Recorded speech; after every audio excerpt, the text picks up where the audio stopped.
Inspirado por la historia del viaje hacia el oeste, que el legendario monje budista Xuanzang emprendió en el siglo VII, el venerable Shifu Shihan creó el proyecto mundial Dharma on Wheels, Dharma sobre ruedas, cuyo objetivo es difundir el budismo en los lugares más recónditos del planeta. Este viaje comenzó en el año 2023 y partió desde la Patagonia Argentina. Hoy, con sus palabras, el venerable Shifu Shihan viene a compartir con nosotros y poner a prueba día a día su compaduría, que es un neologismo inventado por él que significa la unión de la compasión y la sabiduría. Bienvenidos, maestro y acompañantes, sean todos bienvenidos. Gracias. Muchas gracias, Fanny. Buenos días a todos.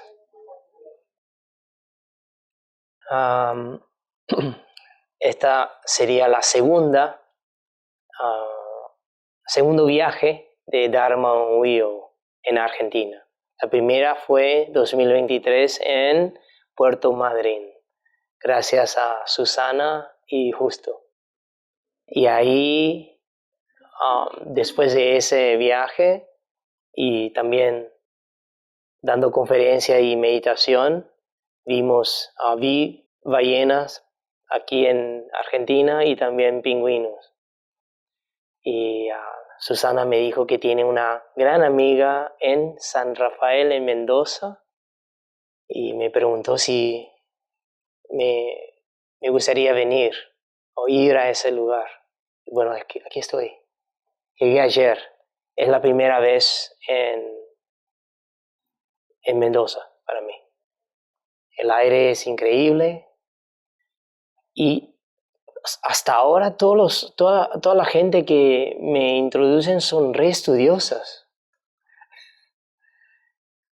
Estudian, leen, enseñan y hacen sus vidas útiles. Entonces, creo que lo que voy a compartir, voy a ir adaptando a sus necesidades, digamos. El póster de este evento dice la visión correcta del budismo y su aplicación en la vida diaria. Okay. Entonces, mi primera pregunta para ustedes es, ¿quiénes ya conocen a budismo? No importa cuál escuela, pero ya conocen a budismo como la religión y su filosofía. ¿Ha leído algo o bastante? No estoy refiriendo cuando en Instagram dice el Buda dijo tal. No crean mucho en esas cosas. Cuando dicen que el Buda dijo algo, hay que preguntarle de cuál texto, de dónde proviene, y hay que poder buscar esa fuente, o si no, no crea que el Buda no dijo que ir a bailar es disfrutar la vida. No dice así. O no dice cualquier cosa. Hay ciertas estructura filosófica en las propuestas de las enseñanzas del Buda. Okay. Entonces, y la visión correcta y su aplicación en la vida diaria. Entonces, esto puede ser muy simple o puede ser muy profundo. Y entonces yo les invito a hacer preguntas, de modo que cuando tomo una pausa de mi presentación pueden hacer preguntas respecto del material. ¿Está bien? Ok. Y ustedes son argentinos preguntan. ¿Yeah? Y no hay problema con tener vergüenza, no, hay que preguntar. Okay. Pero por favor levanten la mano y ahí me doy cuenta que quién quiere preguntar. Y así, y este periodo, justamente estamos en feriado de Pascua, ¿no? Y es sobre la resurrección de una figura histórica importante en la religión de cristianismo, catolicismo. Sí. Entonces, si quieren saber cuál es la perspectiva budista sobre eso, después podemos hablar.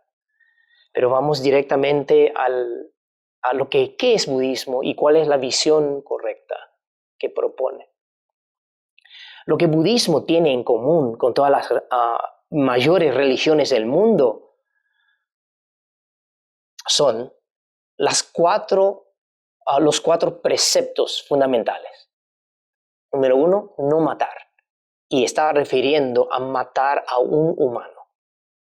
Con la intención de matar, y hay alguien para matar, y hay forma, y hay un proceso y que lleva a la matanza, y termina matando. No matar. Esto está en común en todas las religiones, no hacerlo. Porque uno no quiere ser matado, dañado, y obviamente lo que uno no quiere para uno mismo, trata de no infligir a los otros. ¿Okay? Entonces, no matar. Eso está en común. No robar. En el contexto budista, una persona, un individuo, un humano, solo tiene dos tipos de riquezas o pertenencias.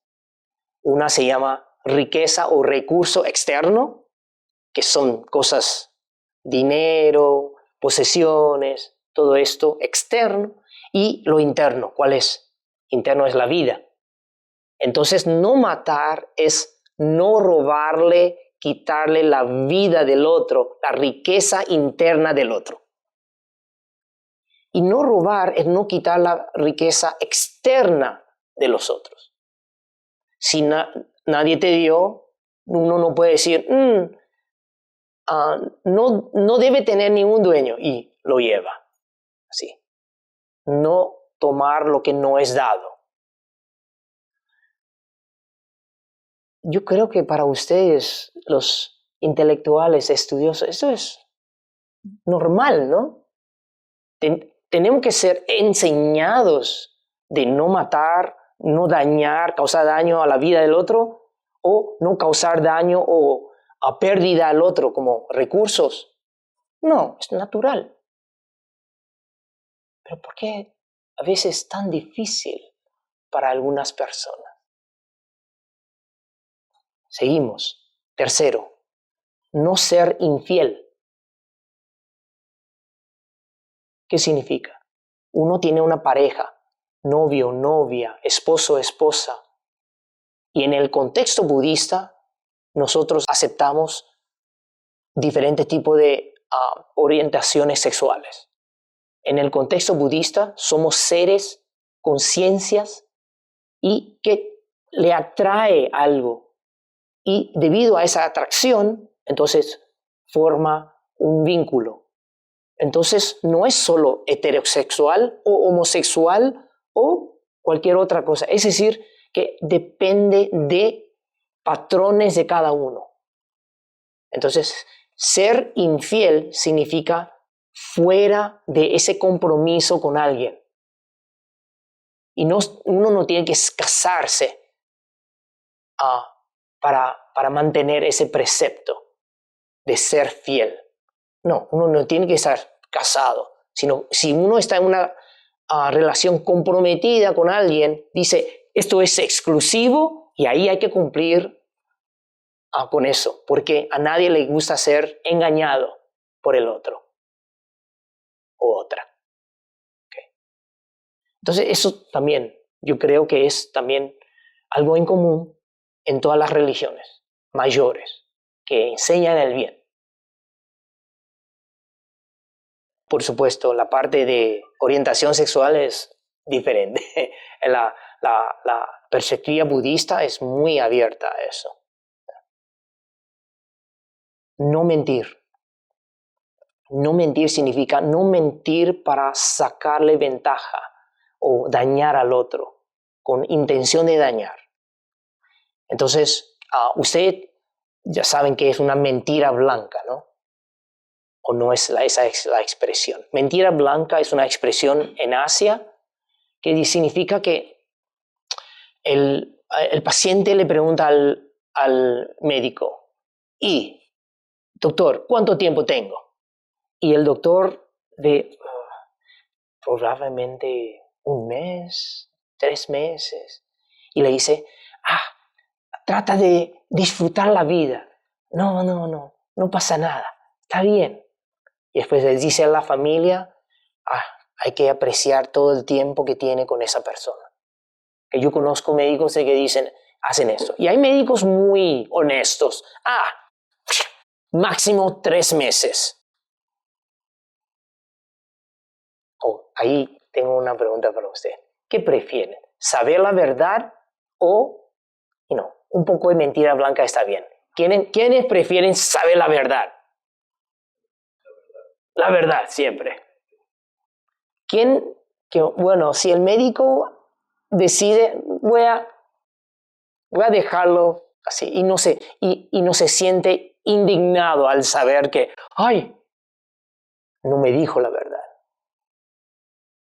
Pero mentir tiene que tener una intención. Con todas las conductas hay que tener una intención de querer dañar, causar daño al otro. Sacarle ventaja. Hacerle daño. Eso. Y si no hay esa intención, la intención es quedarse bien o ayudarle, y porque no entiende en ese momento. Te voy a dar un ejemplo. Y dígame que lo pueden hacer con una cara así, honesta. ¿Qué te parece de este vestido? Tu esposa o esposo o alguien te pregunta, ¿qué te parece de mi peinado, a mi ropa? ¿Te parece bien? ¿Viste? Se puede decir, pero es tan feo. Perdón, soy muy honesto contigo. No, vas a tener problemas. A lo sumo no te favorece. Entonces, hay cosas en la vida diaria que son pequeñas, pero y entonces mucho depende de la intención. Okay. Entonces, acabo de mencionar no matar, no robar, no ser infiel y no mentir. Obvio. No tan obvio muchas veces. Me di cuenta que no es tan obvio. O es obvio, racionalmente, como lógicamente, pero actuar de acuerdo así, wow.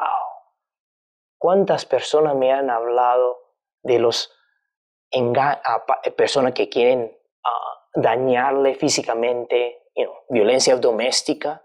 ¿Cuánto he escuchado sobre perdiendo dinero de amigos, grandes amigos, y que le pide, por favor, ayúdeme y te pago el mes que viene, y después desaparecen? ¿Cuántos casos? Estoy seguro que nadie le pasó a eso aquí. Y después no ser infiel, los matrimonios, a las parejas, los jóvenes. Y no mentir. Me mintió. ¿Cómo me mintió? Si todo es tan obvio, directo, fácil, ¿por qué la humanidad tiene tanta dificultad en llevar esas cosas correctamente? Porque todo eso requiere muchas vidas de práctica. Lo que es correcto cuando para la persona está enfrentada con la situación y hay codicia, hay ira interna, ahí se pierde toda la razón. Uno hace lo que le conviene, lo que le gusta, lo que le sale en el momento. Sí, después se dan cuenta, se sienten culpables, pero ya. Y 1 vez, 2 veces, 3 veces, y esto es casi imposible, entonces No. Entonces toman el otro camino equivocado. Okay. Entonces, en la visión correcta, mundana, lo que tiene en común con todas las religiones son los preceptos. En el caso del budismo, además, para no nublar la mente y no estar así sin control de la mente, la conciencia, nosotros además añadimos el quinto precepto de no intoxicarse, no drogarse. Porque toda la práctica budista de meditación, de entrenamiento de la mente, tiene que ver con atención plena en cada momento. Estar claro de lo que uno está pensando y lo que uno está diciendo y cómo uno está actuando. Hasta cómo cerrar la puerta y hasta que hay que apretar el botoncito después de usar el baño público. Todas las cosas hay que tener una atención plena porque en consideración de los otros, por los otros. Okay. Entonces, en ese sentido, no nublarse la mente y no intoxicarse o drogarse es algo muy importante. Y yo recuerdo unos años atrás en Canadá se legalizó marihuana. Okay. Y después Estados Unidos. Y en Buenos Aires ahora, en la calle, los jóvenes están ahí y nada pasa. Pero yo he preguntado a personas que andan en coche y le pregunto, ¿usted dirige después de fumar marihuana? Y digo, no, me relaja tanto que hasta semáforo no importa mucho. ¿Me entiende? Porque cambia o no cambia algo. ¿Por qué la gente lo utiliza? Cuando dicen, no pasa nada. No pasa nada. Hasta café, cafeína, mateína, teína, todo afecta, pero no tan, ya así, como consumido, pero ya notamos el cambio. Como que una sustancia como marihuana, ayahuasca, esas cosas no cambian la mente, alteran la mente. Entonces, eso es lo que budismo, como para practicantes espirituales, decimos, no, es mejor alejarse de esas sustancias que nos intoxican. ¿Okay? Y están de acuerdo con esos 4 fundamentales, ¿no? Pero yo sé que en la cultura argentina y de descendiente italiano, una tacita, un vasito de vino, eso es importantísimo, como para relajar. Okay. Bueno, pero no te vas a emborrachar por eso. ¿Ya? O no es whisky o vodka. Okay. Y aparte de estas acciones, tenemos también como especialmente la parte de hablar, acciones verbales, tenemos como en más detalle, se llaman dentro de las 10 acciones virtuosas. Okay. Y le voy a citar y ahí también explorar si eso es algo que ustedes concuerdan que son importantes, conductas éticas.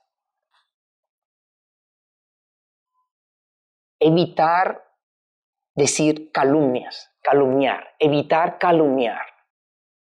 Haciendo la paz con los enemigos vamos a tener, estaba hablando de causa y efecto, entonces evitar calumniar. Okay.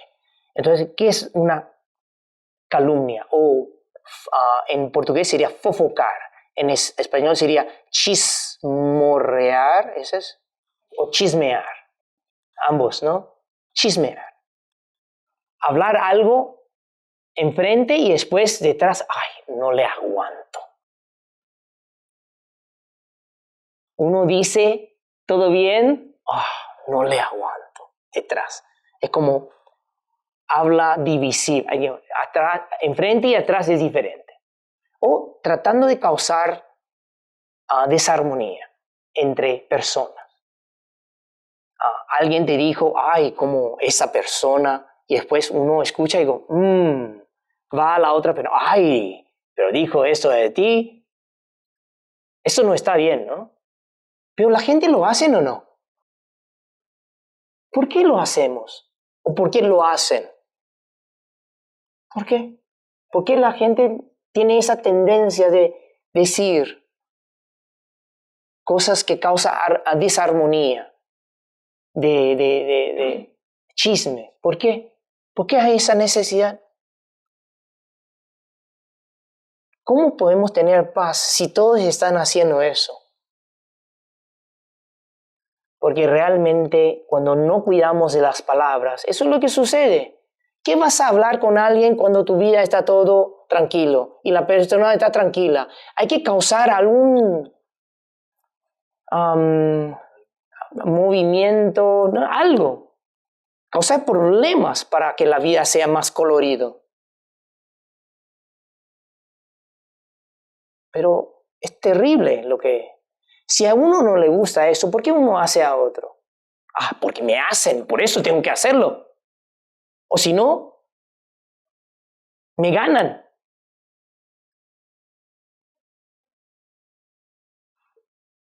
Bueno, para pensar. Palabras agresivas, maliciosas. Te digo por tu bien, pero lo dice en una manera tan grosera, impactante, y es como quiere causarle una herida. ¿Entienden? Como palabras que salen como espadas para herir. Y es tan entrenado en ciertas culturas, no voy a decir cuál. Cuando alguien está hablando y está siendo agresivo, ya está así con las manos sobre sus armas y ya va a arrancar con insultos. Es como así se protege. ¡Wow! ¿Están de acuerdo que no es una cosa muy culta, ¿no? Estar insultando, hablando groseramente.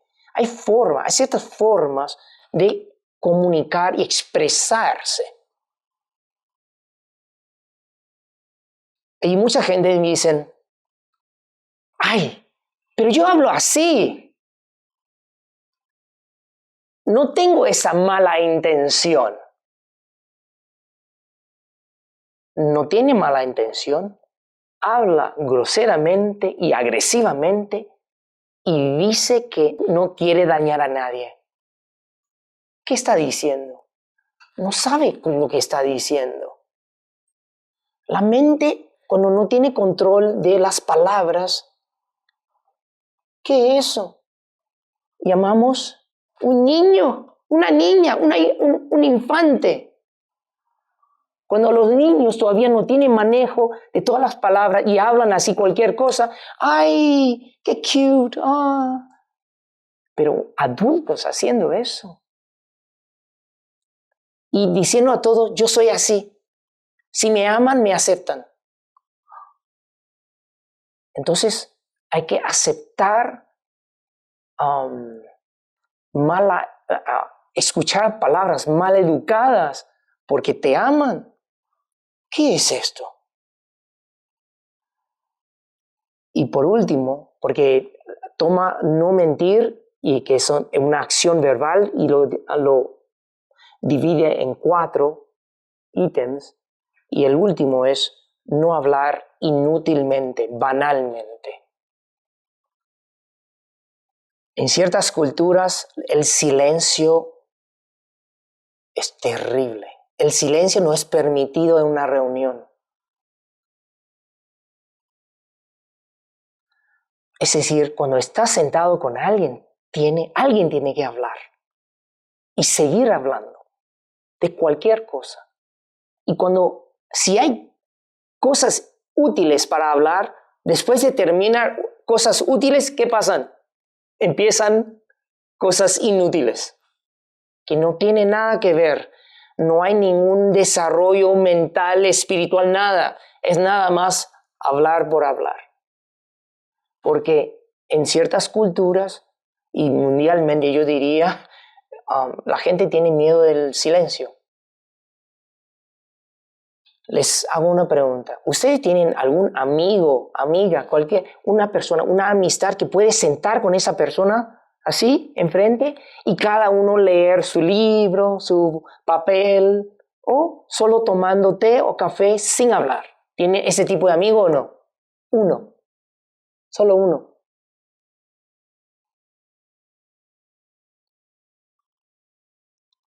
Entonces, es para pensar.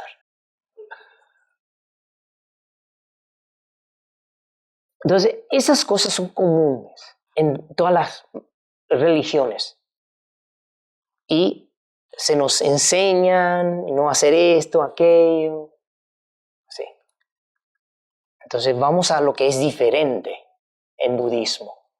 ¿Okay? En budismo, la visión correcta tiene dos categorías. Se llaman visión correcta mundana, visión correcta trascendente o transmundana. ¿Qué significa mundana? Que tiene que ver con funcionamiento en este mundo. Fenómenos, cosas de este mundo. ¿Cómo entender este mundo correctamente? Yo sé que varios de ustedes son o eran ingenieros lógicos. 1, 2, 3, 4, 5. Todo en flowcharts. ¿No? ¿Sí o no? Si es sí, va a este lado. Y ahí todo así, muy lógico. ¿Hay patrones, lógica en los fenómenos del universo o no? Sí. Existen reglas, ¿no? Físicas. Pero ¿existen reglas emocionales o no? ¿Espirituales o no? Y ahí esto apunta. Budismo, o por lo menos el Buda, 2500 años atrás, en la antigua India, él dijo que sí. Existen reglas en este mundo. ¿Cómo funciona el universo? En las interacciones de las conciencias. Okay. Entonces, en vez de ver solo humanos, el budismo ve a todos los seres, hasta los animales o seres celestiales, nosotros lo vemos como conciencias. Cada conciencia. Y estoy seguro de que cada uno de ustedes tiene una conciencia. Aquel cosa que piensa, desea, cree, duele, sufre, siente alegría, es la conciencia. Okay. Entonces, en la visión correcta mundana existen 4 aspectos. Primero es comprender qué es el bien y qué es el mal. A ver, ¿qué es el bien?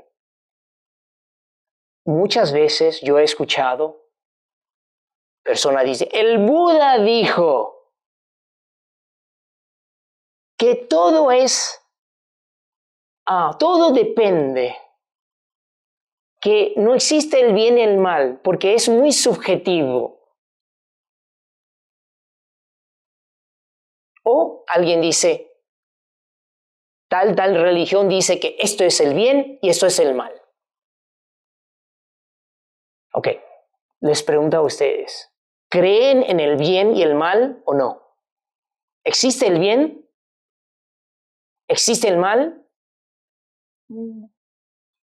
En budismo, para determinar una acción, y estamos acción de la conciencia. ¿Y cuántas acciones podemos tener? 3 tipos. Corporal, verbal y mental. ¿Existe número 4? Acción, como una conciencia. No. Es actuar con el cuerpo o salir en palabras. Y hay personas que no pueden hablar ni tienen acción verbal y acción mental, por supuesto, si estamos funcionando, la conciencia. Esos tres. Entonces, en ese sentido, ¿qué es el bien? ¿Qué es el mal de una conciencia? 2 criterios solo para analizar. Número 1, intención. ¿Cuál es mi intención? Segundo, ¿resulta en beneficio o daño al otro? 2 cosas. Y en la segunda, primero vamos a hablar de la primera.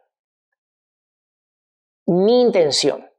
¿Es posible o es fácil o difícil tener una intención buena y pura y mantenerlo durante el tiempo que estás ayudando al otro?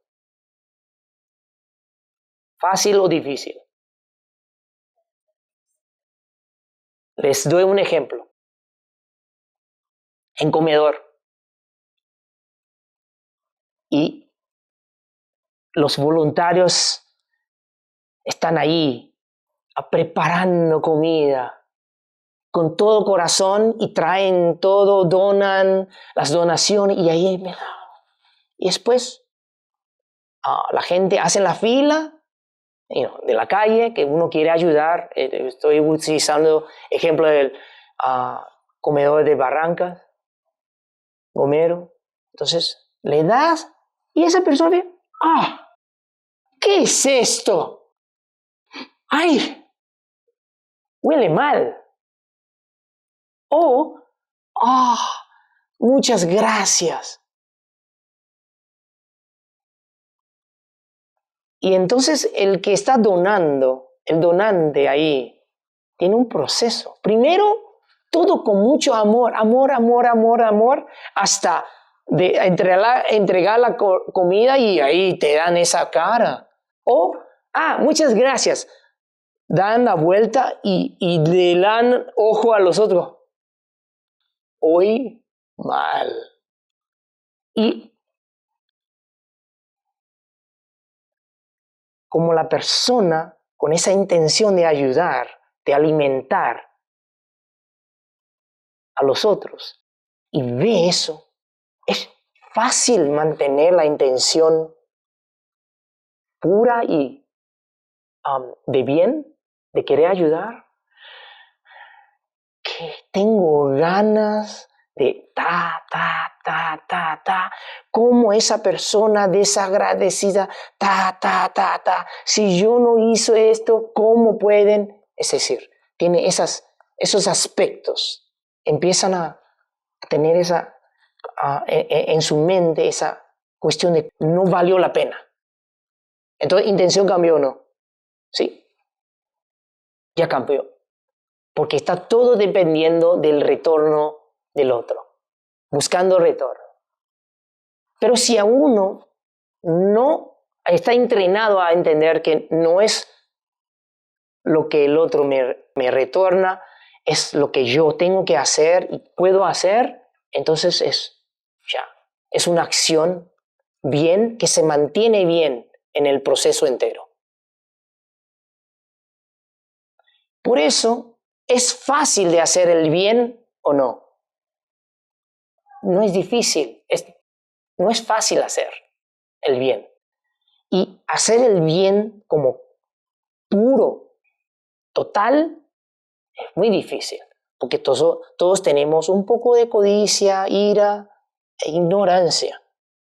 Entonces, no es fácil mantener ese bien. Ahora, el mal. El opuesto del bien es el mal. Una intención de dañar, sacar ventaja del otro. Okay. Entonces,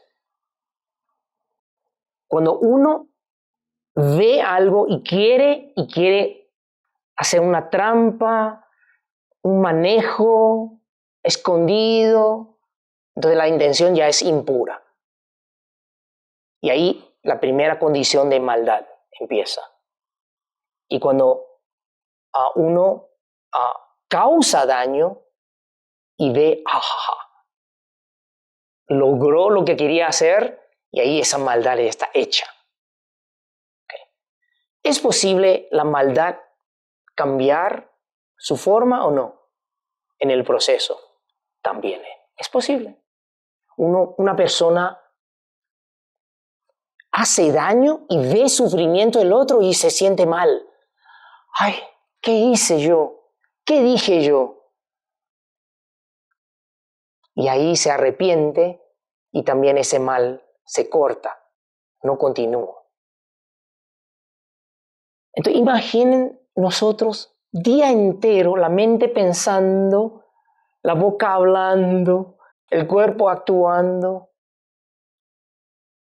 Es una mezcla de bien y mal todo el tiempo, especialmente cuando interactuamos con nosotros. Ahora, hay personas que, bueno, entonces la mejor forma de hacer el bien es estar cerrado en un cuarto, sin interacción con nadie. Disculpe, pero el bien tiene que tener un objeto, un sujeto, alguien. Cuando uno está solo, uno no puede hacer el bien hacia los otros. Pero sí puede mentalmente. Nosotros practicamos meditación en el amor universal, amor benevolente. Y sí, literalmente podemos estar solos y enviar amor, buena onda, energía positiva a los otros. Okay. Pero somos humanos, vivimos en una sociedad, tenemos que interactuar. En esa interacción, ahí nosotros estamos haciendo sea el bien o el mal. Existe.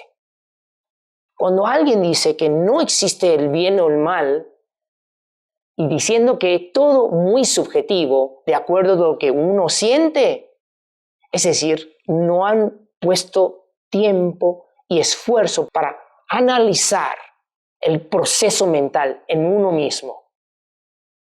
Porque sí, tal vez, si yo considero esto es dulce y te quiero dar, pero para usted es muy dulce, esta comida tal vez no te va a gustar. Y en el caso de anteayer era tan salado una comida, no aquí, en Capital, y tuvimos que decir algo al chef. Puedes matar a alguien con ese tipo de sal. Papa frita, hamburguesa vegana, es como era todo sal. Ok, entonces, digamos, y estoy utilizando un ejemplo, que es como algo que depende de cada uno. Entonces, le estás dando algo que quieres dar al otro y considera que es bueno, pero la persona te retorna con, no me gusta este tipo de comida, demasiado sal, demasiado dulce, y uno insiste, no, te va a hacer bien. Entonces, tal vez tiene una intención buena, pero ¿qué pasa? ¿Va a resultar en beneficio al otro o no? No necesariamente. Okay. Entonces, eso, bien y mal, es muy importante y hay tantos ejemplos para tratar. Espero que ustedes me pueden hacer preguntas al respecto de eso y si tiene algo como en la zona gris, dicen. Okay. Ahora, ¿es suficiente solo saber el bien y el mal y ya tener la visión correcta, mundana? No. Porque saber el bien y el mal también implica uno tiene que hacer ese bien y hay que convertirlo en acción, ¿no? El mal también, para saber que uno está actuando mal, entonces uno tiene que tener parámetros para ver las propias acciones o entender las acciones de los otros. Entonces no solo es suficiente saber a comprender que existe el bien y el mal, también en el segundo nivel, además hay que entender que existe acción y consecuencia. Cada acción tiene consecuencia, sea sutil o muy pronunciada, pero cada acción tiene su consecuencia. Y esa parte voy a hablar más en detalle después. Okay. Pero quiero nombrar los 4 aspectos de la visión correcta. Entonces, primero es comprender el bien y el mal. Segundo es comprender acción y consecuencia. Tercero es comprender que posiblemente existieron vidas pasadas mías y después de esta tendré vidas futuras. Ahora, ¿cómo entender eso? No. Científicamente yo nací esta y ya está. Y cuando termino, se borra todo. Ni existí. Ok. Vamos a tratar la parte de la vida pasada. Los padres tienen 3 hijos o hijas y les enseñan lo mismo de ese chico. ¿Por qué salen diferentes? ¿Por qué reaccionan diferente a lo que es enseñado, la educación? Porque tienen personalidades propias cuando vienen a este mundo. ¿Por qué hay diferencia de personalidades, preferencias, preconceptos? ¿Por qué? De la nada. ¿Puede ser? Todo es aleatorio. Hay personas que piensan así, randomness. O peor. Yo nací un papel blanco. Eran mis padres. Todo mi sufrimiento es debido a mis padres. Ellos me educaron mal. Si te trataron demasiado bien, me dio una impresión equivocada del mundo y por eso sufrí tanto después. Y si le trataron mal, ¡wow! Me dañaron. Si vamos ahí, la vida es solo una vida, todos los padres son los únicos culpables del sufrimiento y alegría o felicidad de sus hijos. Es como los hijos no hacen sus propias decisiones, elecciones en la vida. Porque usualmente, y yo no sé si alguien es terapeuta aquí, counselor, ¿no? Bueno, menos mal. Muchos terapeutas le dicen a su paciente, desde lo que yo veo, todo culpa de tus padres. Tu mamá te dijo esto, tu papá te hizo esto, aquello, a ti, y así. Por lo menos en budismo entendemos que todos venimos arrastrando algo del pasado. Nadie viene como un papel blanco. Venimos con cosas escritas arriba y ahí es como parece hay un guión en la vida y uno sigue escribiendo cosas, haciendo decisiones, tomando decisiones y ahí la vida va a ir cambiando. Es como un río. El río puede ir hacia izquierda, derecha, muy izquierda, muy derecha, pero va tomando su ruta, su jornada. Y decir que un río empezó desde el cero, de la nada. Existe un río que no agua, todo agua. Ni la naturaleza tiene algo así. Todo tiene una fuente, y fuente, hay más ahí atrás, y ahí continúa y algo fluye, sale. Así es nuestra conciencia. Entonces decir que no hay vidas pasadas es como uno está poniendo todos sus chips en esta vida. Y especialmente si no hay vidas futuras, bueno, ¿cuál es el sentido?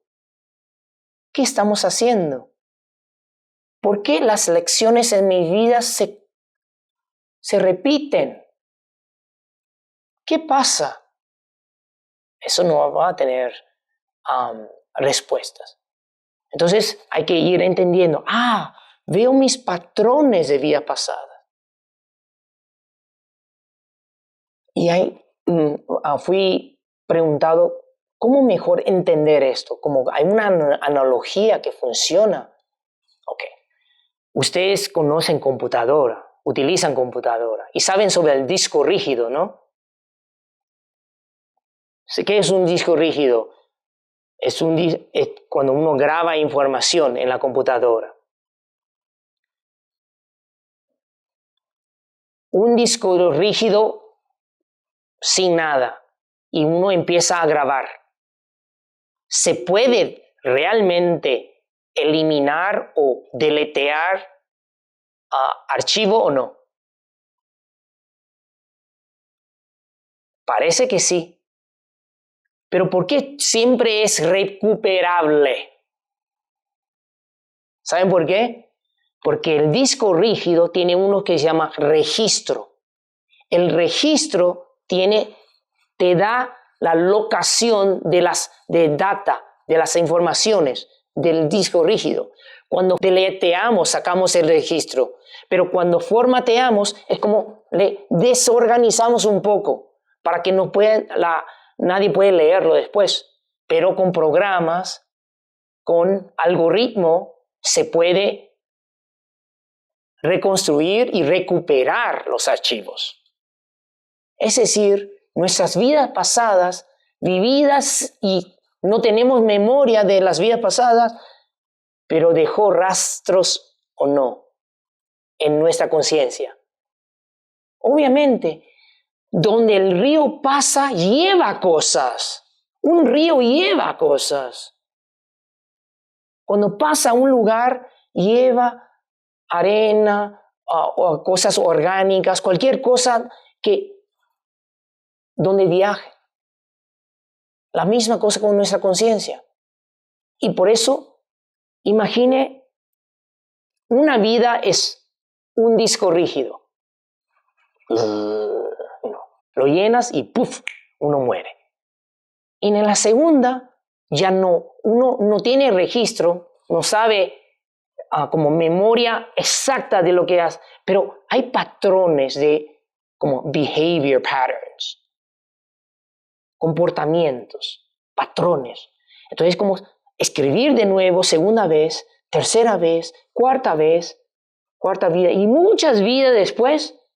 Entonces, si independientemente vemos cada vida, es como no está relacionado con el otro. Pero ¿qué pasa si ves desde arriba? Empiezas a tener patrones de cómo reaccionas a cada cosa. Por eso las lecciones nuestras se repiten si no son aprendidas. Nunca llamamos esta es una lección cuando ya es aprendido, ¿no? ¿Me entienden lo que estoy diciendo? Cuando es algo que todavía no sé cómo lidiar y me causa sufrimiento en esta vida, significa es una lección no aprendida. Y si es algo que, bueno, así se trata el tema y ya está. Eso no es una lección, es una experiencia nada más. Entonces, en ese sentido, nosotros como practicantes espirituales estamos tratando de rectificar nuestras conductas para que podamos sentir más paz y felicidad en vez de sufriendo constantemente debido a acciones, palabras, pensamientos de los otros. A ver, ¿quién aquí no le importa lo que otros dicen? Cuando uno está haciendo lo correcto, no le importa nada de lo que otros dicen, ni los seres queridos dicen. ¿A quiénes le importan? Casi todos. Ay, ¿qué va a pensar de mí? ¿No es esa expresión? ¿Qué van a pensar de mí? ¿Qué van a pensar? Pero no es qué es lo que yo pienso al respecto y si estoy en lo correcto o no. ¿Y por qué estoy en lo correcto? ¿Y por qué los otros pueden pensar que estoy en lo incorrecto? Siempre hay un porqué. Comprender el mal, bien y mal, comprender karma o acción y consecuencia, comprender vidas pasadas y vidas futuras, esos tres están hablando de la esencia de la energía producida como una conciencia. Bien y el mal es la esencia producida. Acción y consecuencia es el espacio, porque una acción hecha está dentro del contexto de espacio. Y vidas pasadas y futuras, tiempo. Entonces son tres cosas: esencia, espacio y tiempo. Todo el universo físico, espiritual, emocional, todo tiene que ver con la esencia, espacio y tiempo. Sin espacio, sin tiempo, la cruzada de estas coordenadas, ¿qué es una experiencia? ¿Cómo registramos, entendemos una experiencia? Okay. Seguimos.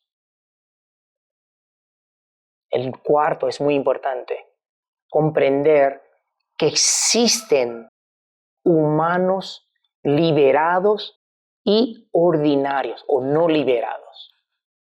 ¿Por qué? Cuando la propuesta de una religión es todos somos imperfectos por diseño, por programación, y ahí ya acabó la historia, ¿qué más hay que hacer? Cuando el resultado de la prueba ya es hecha, antes del examen. Bueno, aquí te pasan papel de examen, prueba, y ahí nos animamos a querer empezar a escribir. Antes de todo, van a sacar mala nota.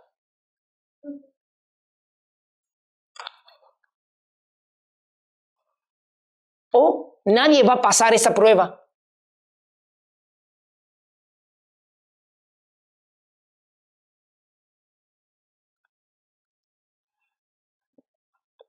Entonces, el juego que empezó ya terminó desde su comienzo. No sé si usted puede aceptar eso. Para mí no puedo aceptar eso. Aceptar eso es give up, rendirse a la vida. Bueno, ya está.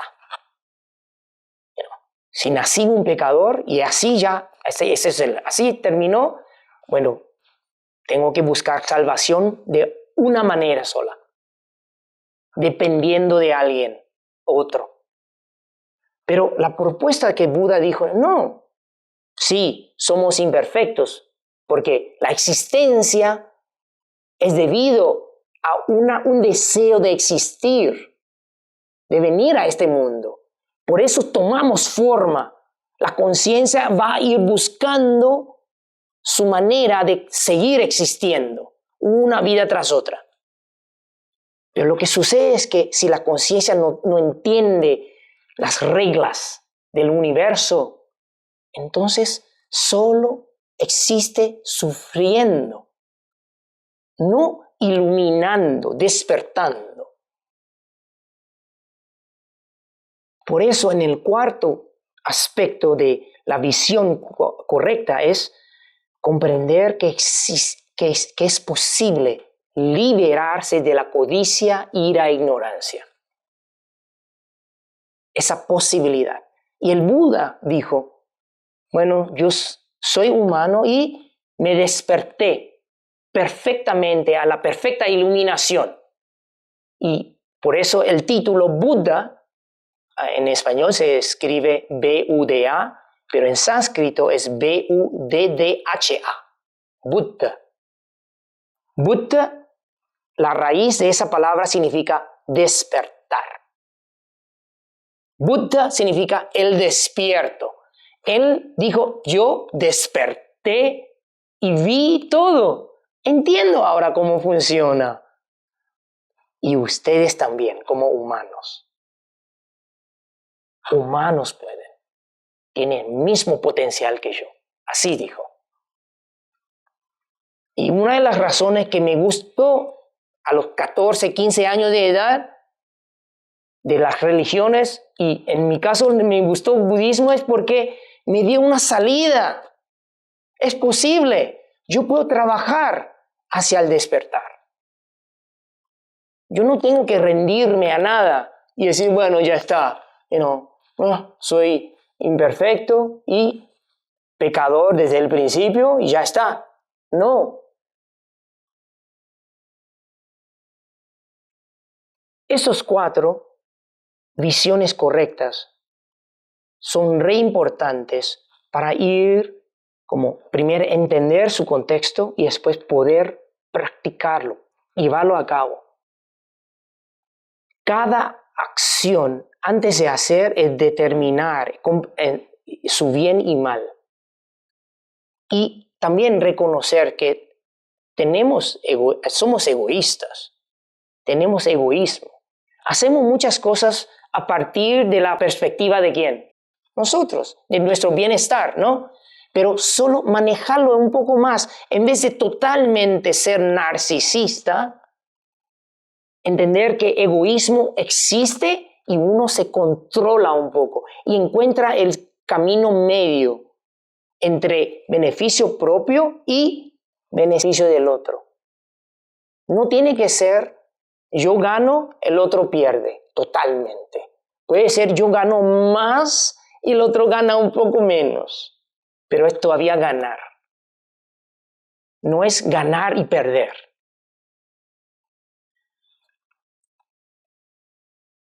Porque si todos funcionamos así, colectivamente, este mundo que estamos viendo mundialmente, esto es lo que está sucediendo.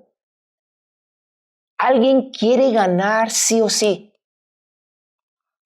Y los otros tienen que servir a esa ganancia.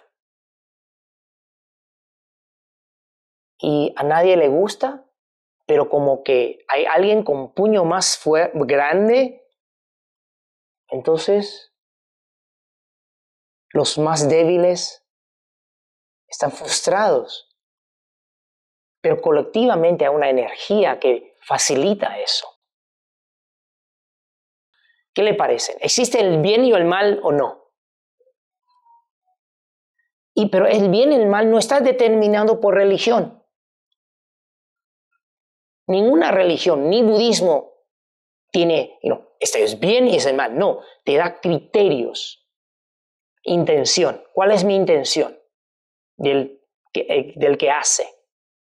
Y el receptor. ¿Cómo lo recibe? Si resulta en beneficio y hay una diferencia, beneficio corto plazo y largo plazo. Usualmente hacemos cosas para corto plazo. Pero en educación, ¿se puede hacer cosas en corto plazo o no? No. En educación está planeando para qué tipo de individuo queremos educar. Entonces hay que ver más allá. Hay que darle tiempo. Hay que tener paciencia. Pero lo que uno le da no le empieza mal. ¿Entiende? Es como en geometría. 1 grado, ¿es mucho o no? O en contexto de 360 o 180 es poco. Pero comenzar un poco distorcido, ¿a dónde va a ir? Así. Cada vez más lejos, más apartados del camino medio.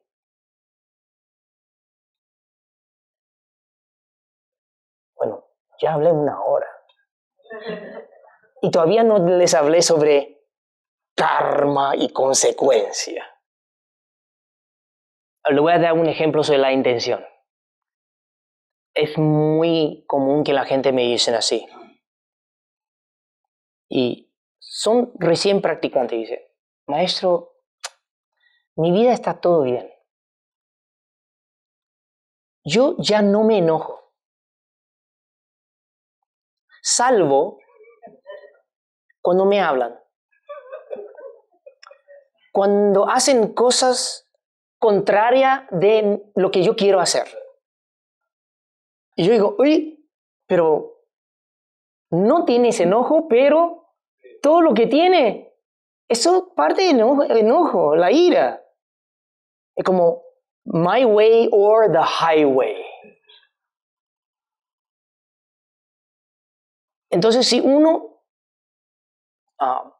tiene atención de su propia mente, la conciencia, entonces uno solo tiene que observar y se da cuenta que cuando le molesta algo está picando, ya está fuera de equilibrio, no está en la paz. Por lo menos en el contexto espiritual budista, felicidad no es una excitación. ¡Oh, me siento tan feliz! No. Cuando sube, lo que sube, baja. Pero lo que se mantiene así es lo más confortable. Tal vez un poco aburrido al comienzo, pero uno se acostumbra y entiende que esto es bastante confortable. Con una mente en el camino medio.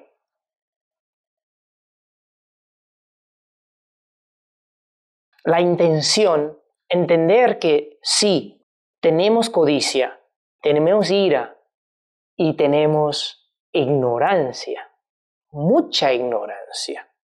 La ignorancia de pensar que yo puedo controlar todo. ¿Quién creyó en algún momento en su vida que podía controlar todo? Yo soy culpable también en algún momento, cuando era muy chico. Y después me di cuenta que ni tengo que pedir permiso a mis padres en todo. Y después me doy cuenta que hay que pedir permiso a esto, a aquello. Y después, cuando eres jefe, te das cuenta que ninguna persona que trabaja por ti te escuchan totalmente. ¿Qué controlamos? Muy poco.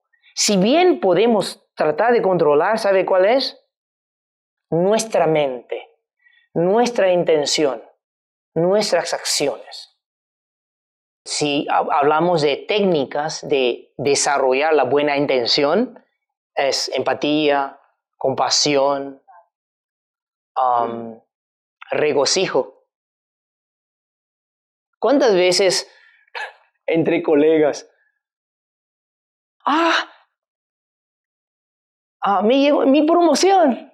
Y la compañera de colega o compañero dijo, ¡ay, felicitaciones! ¿Por qué no era yo? Ese debe ser mi trabajo. ¿Cómo que no me llegó a mí? Me llegó a este.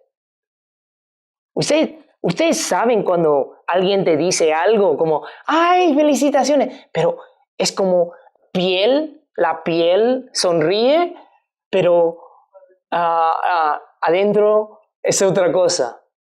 Como no sé si hay una expresión para eso. En chino se dice, 皮笑肉不笑. Es como la piel. Caretear. Oh, yo voy a escribir esa palabra. Aprendí otra palabra hoy. Caretear.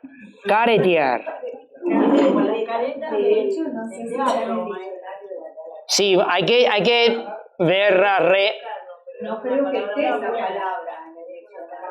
Bueno, pero voy a buscar en Real Academia Española. No, diría que es una sonrisa dibujada.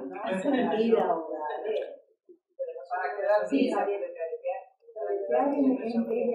Hay tantas expresiones en español que me encantan. No se le exame los dientes de un caballo regalado.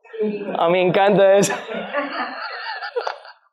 Entonces, sonrisa dibujada. Así. Bueno, entonces, esas cosas, nosotros, cuando no podemos regocijar en buenos hechos de los otros y como de buenos logros de los otros. Entonces ahí hay algo que hay... No es capaz, es totalmente la envidia, celos, esas cosas. No es fácil salir como automáticamente con alegría por los otros.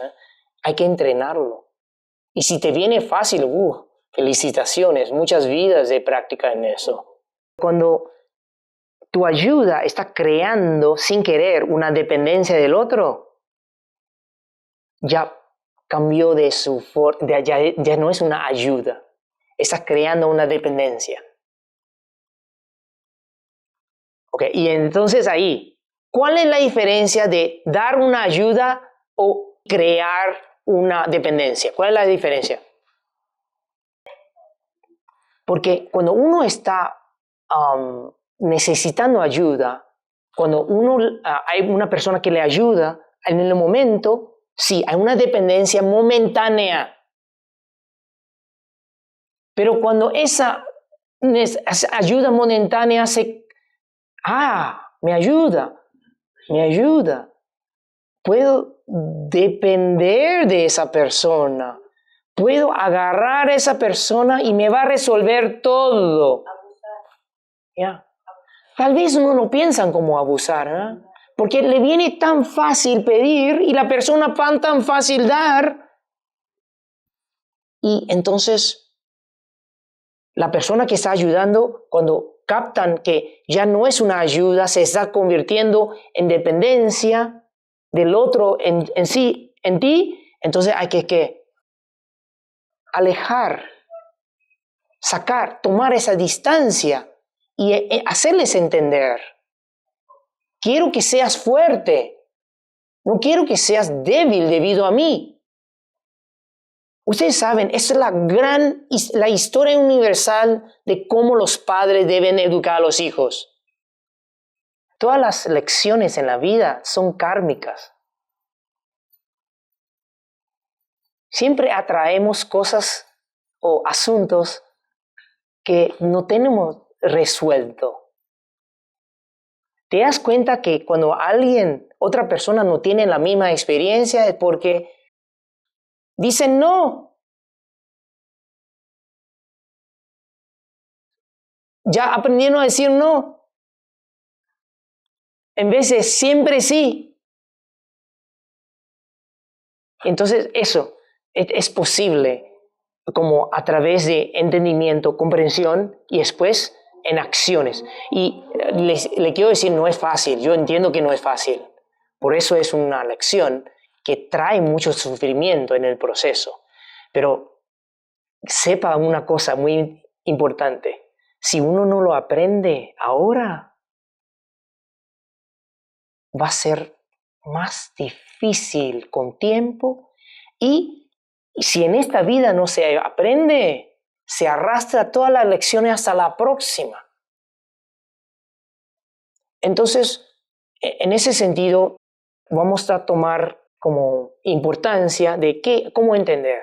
Okay. Entonces, estaba hablando usted mencionó de hasta dónde, ¿no? Y entonces usted dice, pero entonces la misma es ayuda y dependencia, creando dependencia. En el medio hay un lugar que llamamos sendero o camino medio. Camino medio no es un punto, es un rango. El camino medio es un rango, como es a sliding scale. Porque si te vas un poco más acá, entonces hay que ir un poco más hasta este lado. Si se va un poco más hacia ese extremo, estamos hablando de dos extremos. No hacerle caso y no soltar la mano. Y ahí en el medio hay algo posible. Porque es la única forma para la otra persona crecer. Porque yo he escuchado de todo, de los, desafíos de los padres, cómo educar, y desafío de los hijos, cómo ser educados, tomar las lecciones.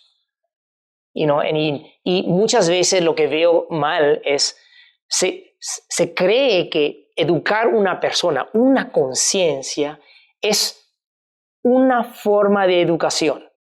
Tough love es todo duro, así. o todo blando, suave, pegajoso, dulce. Y bueno, entonces no es ni uno ni el otro, ¿se dan cuenta? Depende de la etapa y también la disposición de ese individuo. Si cuando era chico no sabe límites, entonces hay que marcar límites cuando es chico. Pero de modo que van a ir creciendo, hay que dejarle cometer los errores dentro de ese rango de posibilidad. Porque la única forma de aprender a no caer es cayendo. Cuando no duele, no se aprende. Las madres que saben el manejo no sufren de las mismas cosas, sufren de otro asunto, posiblemente del esposo. Entonces, es otro tipo de lección. Entonces, en budismo hay un concepto que se llama altruismo sustentable.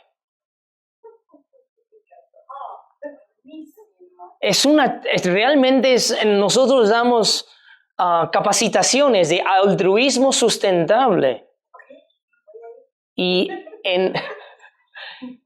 son 4, sí, en San Pablo, cursos, Son 4 aspectos del altruismo. Okay. ¿Qué es altruismo? Sacrificar uno mismo por beneficio del otro. Eso es la definición en diccionario Real Academia Española. Right? Altruismo. Right? Entonces, es por el otro. Sustentable significa que no se cansa y es posible. 4 aspectos son, número 1, cómo dar alegría al otro. Segundo, cómo aliviar sufrimiento del otro. Tercero, cómo regocijarse de los buenos logros de los otros. Esos 3 usualmente la gente practican, no es tan difícil de practicar. El número 4 es el más difícil. ¿Quieren saber el número 4? Sin el número 4 no es posible ser sustentable. El Buda dijo, ecuanimidad. La ecuanimidad es lo más difícil, porque ecuanimidad es lo que lubrica los engranajes de los otros 3. Los dar alegría, que llamamos amor benevolente. Aliviar sufrimiento, compasión. Es la definición de compasión en budismo. Regocijar, estar alegre altruistamente de lo que otros hacen bien. Esos 3 son de yo para otros. Pero ecuanimidad es, no está dando resultado o me doy cuenta que me estoy hundiendo en la arena movediza de los otros. Y ahí uno dice, no, tengo que encontrar equilibrio, estoy perdiendo equilibrio y eso es ecuanimidad. Reconocer que yo no soy omnipotente. El reconocimiento que no soy omnipotente. Porque ¿quién hace hasta que le hace mal y se enferma? ¿Qué tipo de persona? ¿Qué tipo de patrones? Es cuando uno ve sufrimiento y no sabe que hay cosas que son elecciones de cada uno. Todos sus hijos, hijas, eligen a su manera y nunca van a elegir de acuerdo, o usualmente no eligen de acuerdo con lo que los padres quieren. Eso es muy normal. Desde tiempo sin comienzo, cuando se empezó los humanos. Porque la lección está ahí. Los seres que nosotros queremos, nosotros consideramos yo y lo mío. Y los que no son míos, bueno, no importa tanto. Pero cuando uno empieza a abrirse, a ayudar a más personas, uno tiene que entender cuál es el camino medio de ayudar a las personas. Y ahí es sustentable. Porque supuestamente altruismo es bueno o no en la espiritualidad. Obviamente. Pero cuando lo haces hasta que te frustras y ya quieres deshacerse o desaparecer de este mundo, mudarse a otro país, cortar tu línea de teléfono, tu celular. Ustedes saben lo que estoy hablando. Quiero desaparecer. ¿No has dicho eso? ¿Sí? Y entonces perdiste. Hay que reconocer que uno perdió el equilibrio. Es como uno hace algo hasta que se enferma y después echa la culpa ¿a quiénes? A todos los que están pidiendo ayuda. ¿Qué culpa tienen ellos? ¿Quién tiene la culpa? ¿Por qué no puedo decir no? ¿Por qué no puedo tomarme tiempo? Recuperar mi energía. Pero por eso están aquí. Nosotros estamos explorando forma de vivir mejor, ¿no? Y aplicarlo en vida diaria. Entonces la visión correcta es muy importante. Uno entiende qué es el bien y el mal desde uno mismo. Uno entiende la acción. Cada acción tiene una consecuencia. Y uno entiende que uno no empezó de cero. Tiene lecciones acumuladas del pasado que vino a esta y va a seguir si no lo aprendo bien. Y por último es que uno puede ser mejor. Hasta uno puede despertar y no estar dormido. Entonces solo practicar la ecuanimidad. Porque si no te cuesta hacer como dar alegría, aliviar sufrimiento o regocijar de los otros, entonces la única cosa que no está funcionando o no está incorporado es la ecuanimidad. Y la ecuanimidad practicada al principio es mucho sufrimiento. Es como querer ayudar y saber que esa ayuda no va a resultar en nada bueno. Y hay que decir no. Hay que tener paciencia hasta que esa persona esté preparada para la ayuda.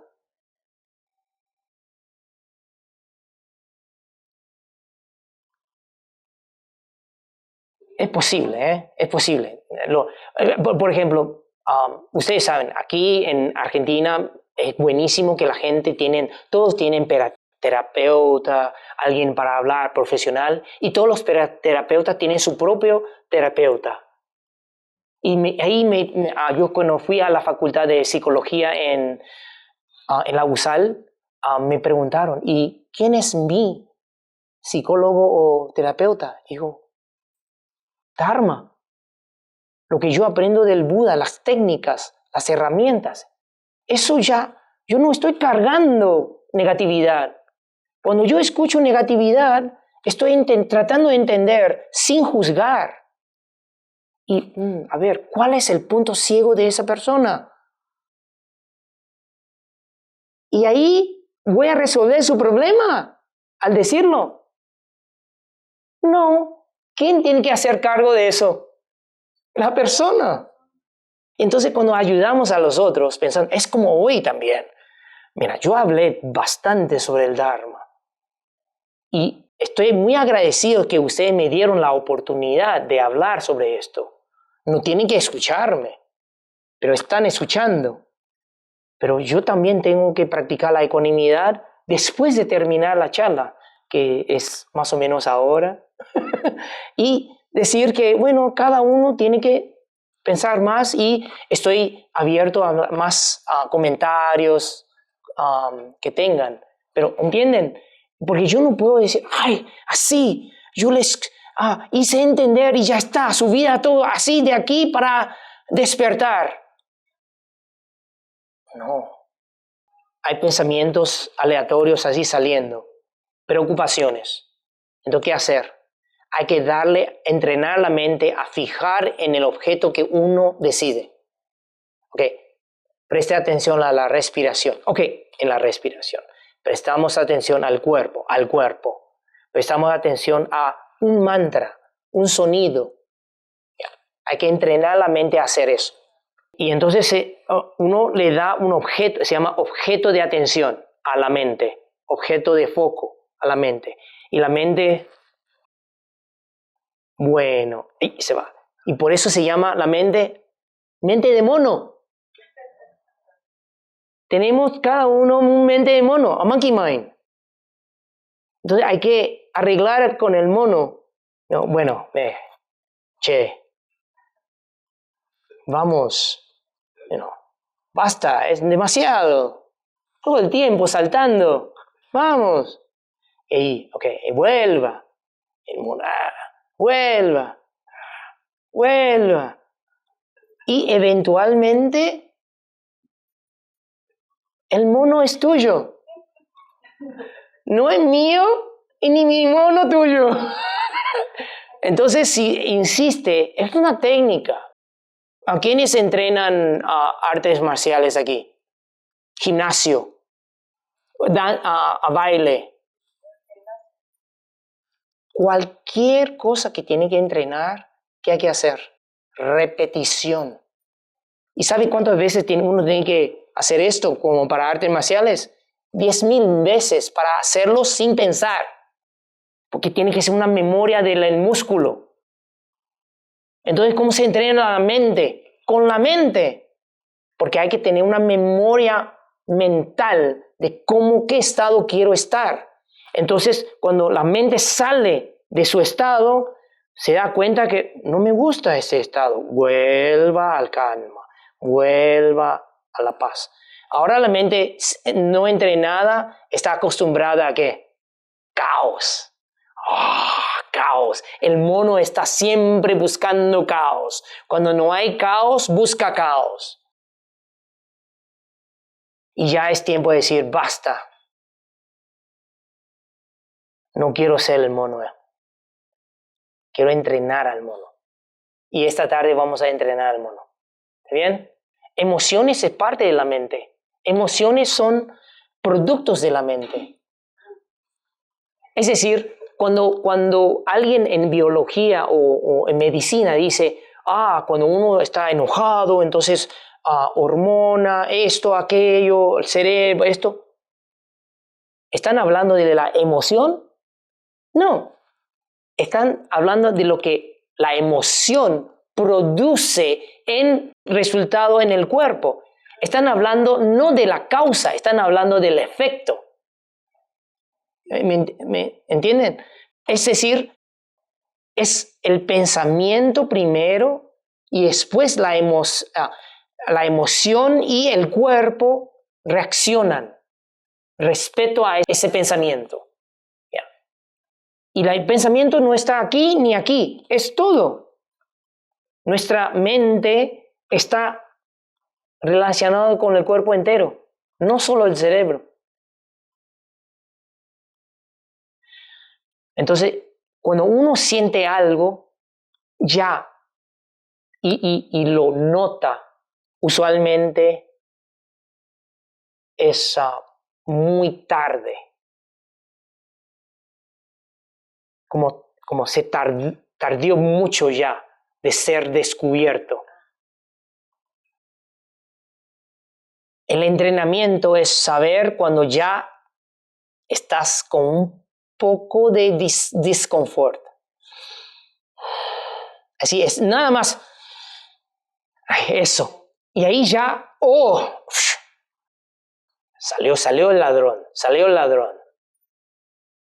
Cuidado. Entonces es así. Hay una analogía, no sé si hay un dicho que en inglés se llama catch the hand in the cookie jar. Galletita y hay un ratoncito y que va y se mete y te come ahí. Y vienes al mañana, no hay, me falta galletita. Eso es nuestra mente usualmente. Ni nos damos cuenta cuando está pasando. Nos damos cuenta después, mucho después. Y después un día empieza, a ver, voy a observar cómo se desaparece esa galletita. Entonces ahí empieza a observar. Y un día ve al ratón ahí, metido adentro comiendo. Y después ve al ratón caminando o corriendo hacia la galletita. Y eso es la mente. Cuando la mente se da cuenta que, ratón salió. Y el Buda dijo, el ladrón de la ira, de la codicia ya salió. Así, ten cuidado. ¿Cómo lidiar con eso? Entonces, emociones provienen de pensamientos. ¿Ya? Entonces, si uno entiende su pensamiento, cómo funciona y cuáles son sus patrones, especialmente patrones. Uno identifica los patrones, entonces es mucho más fácil de captarlo en el momento. Y les digo, en meditación, hasta es posible ver un pensamiento surgiendo, pero no surgido. Es como una sombra.